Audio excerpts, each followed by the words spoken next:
If you're like me, you've got an old house and you spend a lot of every summer scraping and preparing and painting your house, and you look into various tools that might help you do a more efficient job, and you come across the Speedheater system.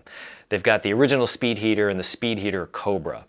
And then you feel some sticker shock. Speedheater Cobra is about $400. The Speedheater, the original system, is $560. To be fair, that includes some other things like scrapers and so on, but you might not have $400 or $560 and you think to yourself, can I DIY this? In this video, we're going to find out if you can make your own DIY Speedheater Cobra and save some money. The value proposition of the Speedheater system in general is that it uses infrared light to heat the paint so that it can be easily removed. Now you can use a heat gun for this, but what you'll read on the internet is that heat guns are capable of overheating the paint. The vaporization temperature of lead is actually pretty high, and we're not unlikely to get to temperatures like that in paint removal, but there are some lead oxides that, if I understand correctly, can actually be vaporized by temperatures you might get to with a heat gun. The Cobra is only a 700 watt device, and that, in theory, is supposed to keep the paint at a lower temperature so that you don't have to worry about lead fumes as much.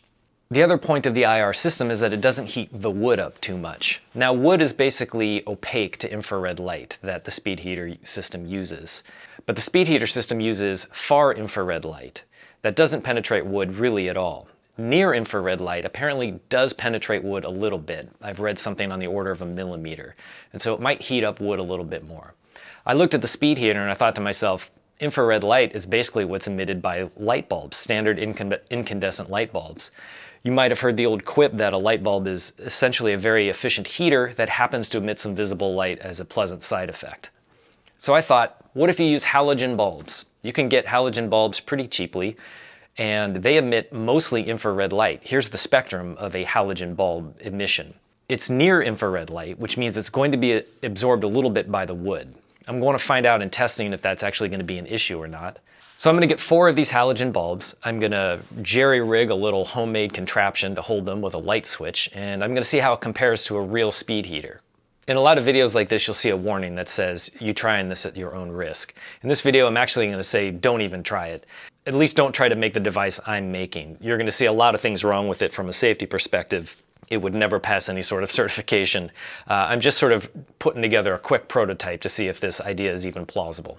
The halogen bulbs I use are standard 118 millimeter long R7S or J-type halogen bulbs. They're 300 watts each, and I'm going to wire it up with a double light switch so that you can switch 2 on at a time. So you can have either 600 watts or 1200 watts. You could wire it differently, so you could have 900 watts or 1200 watts depending on the switch configuration. Or you could use different wattage bulbs and mix and match, and we'll see if the wattages work out or are functional at all. Of course, in the end, if you're a professional and your time is worth much, just buy the Speedheater Cobra. There's no way this is going to make sense to spend time making.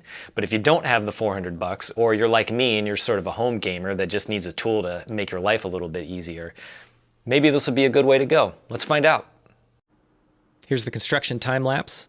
I had an old toaster. I was able to salvage a lot of stuff from that, including the stainless steel enclosure here that I'm sort of folding and putting together. Even had some vents in the side. It was a happy accident that worked out. And then you can see here the completed head assembly, I'll call it. I got 4 halogen sockets here, and then the double layer of metal just for heat insulation purposes. You could omit that, of course, if you didn't care so much.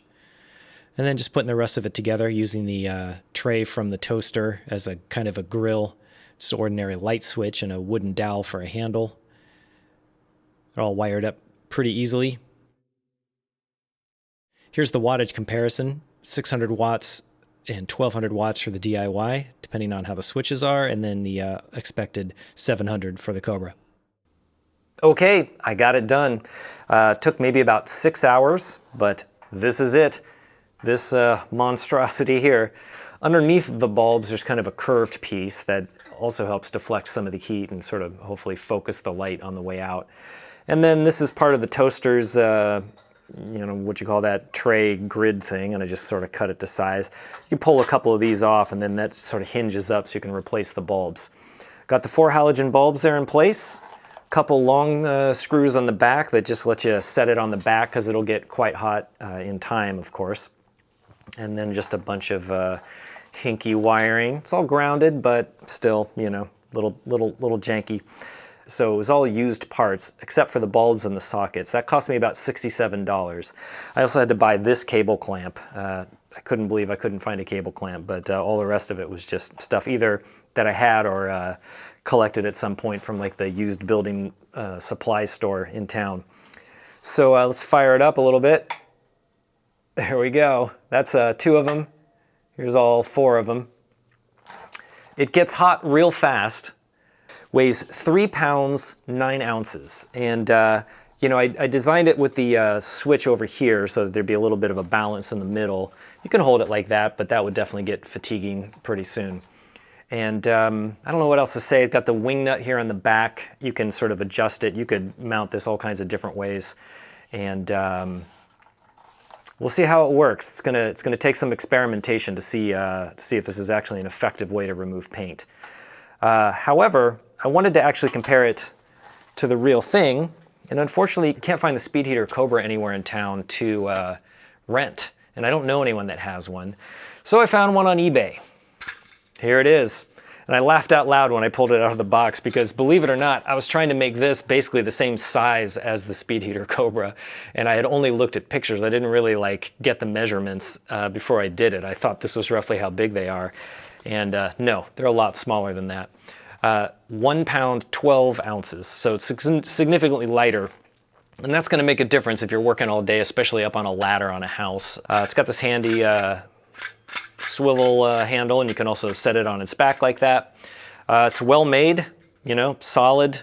I don't have any reason to complain about the design. It doesn't interestingly have a grill in front. I guess because that element is recessed, they must figure that it's got enough distance that's not going to get bonked by anything or broken.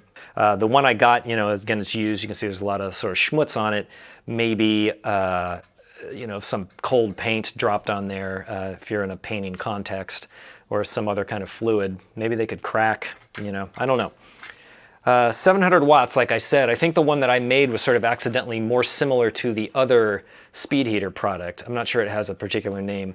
If I remember from memory, it's 1100 watts, that one, and this is 1200. I mention that just because the surface area of the you know, heads is obviously quite different. Even though this is 1200 watts, it's spread over a much wider area. So we'll have to find out if it still generates enough per unit area intensity to do the job. But this way I can actually compare the two and see how they compare with each other. Another thing I noticed, let me just switch the plugs. The Speedheater itself takes a little while to heat up. I just turned it on and you can see there's almost no heat coming out yet. Not a problem in practice. You're not usually turning these on just to remove one quick strip of paint. You're going to have this on all day long. But it's, you know, kind of more akin to like a heat gun that takes a little while. Might be starting to get a little bit orange there. I'm not going to do too scientific of a comparison here. You know, I don't really have the means or the time to do a very elaborate, in-depth comparison of all kinds of different paints on different substrates and everything else, but at least in terms of taking care of an old house, we'll see how they compare. I'll compare it to a heat gun as well. I don't have any of the fancy Speedheater scrapers, although I do envy those. I do lust for those. I've just got a regular old scraper and kind of a standard heat gun, and we'll see how it goes. There we go, we're getting warmed up now. I did also kind of a comparison just sort of intuitively about, you know, how close I can comfortably hold my hand. And once the Cobra gets warmed up, it's about the same as my device, which makes me think the per unit heat, you know, might be about the same, just as a real rough estimate. Yeah, I'm about right here. This is where I have two of the bulbs on. So this is 600 watts, but let's kick it up to full blast. Yeah, about in here. It feels a little hotter than the Speedheater to me, just intuitively. Anyway, let's not lose any more time here. Let's get to testing it and see how it really works. This first thing I was testing on was, I think, professionally painted, or maybe in a factory or something. It was very flat. Should have used a different scraper, one with a flat blade, but this one will suffice for the test. The DIY version did the worst in this run, but it's the first time I was using it, and I think that was basically the issue. In later tests, you'll see that it comes out about the same as the Cobra. It's pretty hard to see under the light what's going on, so I have to kind of move the DIY one in order to see what's happening, until I learned how to use it a little better. But you can see even the heat gun beats the DIY in this first test. Now I'm doing a burn test, and I'm just sort of dwelling excessively in one spot just to sort of get a sense for how well or how badly each device burns the wood underneath. You're going to see that the Cobra comes out in first place here, but I think I didn't dwell as much with the Cobra. To be honest, I think they're all about the same in terms of how much they burn the wood. This is a much older, weathered piece of plywood with some exterior latex on it.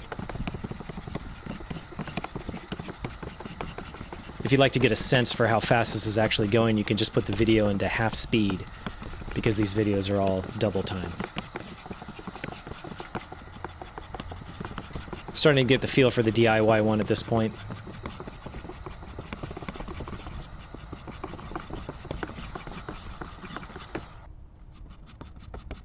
In this case, the Cobra was in last place, but again, we're all within margin of error here. There's not a lot of rigorous controls on this testing. Doing another burn test. And the Cobra looked the worst, but again, I think they're all kind of about the same. I will say, here's the DIY. You'll notice some burn spots in the path where I was working. I think that's just due to the fact that it's a little harder to tell what's going on underneath the brightly illuminated area. In time, that wouldn't be a problem. Here's the old windowsill. I've got a new scraper now as well.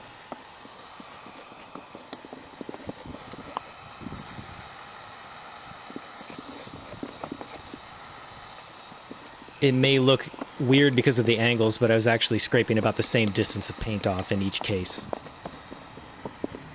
This is where the DIY one really becomes a liability. The size is just kind of cumbersome, and you'll see that I actually had to finish the DIY run with the Cobra just to get into the kind of tighter corners. Especially if you're just trying to remove paint in one place, like the sill, you really want something smaller than the DIY apparatus that I made.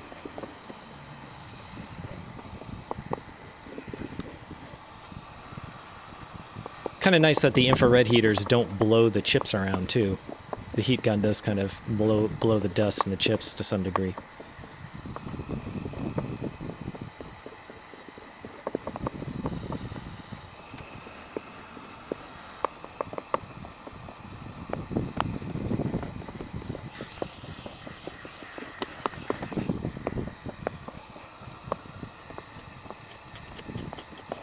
And just finishing up with the Cobra on the DIY run there.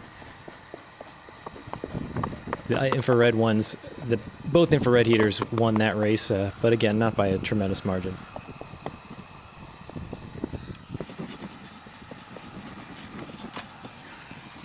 Here's an old drip edge, and again, it looks, the distance that these things are working is about the same, even though the angle's a little different.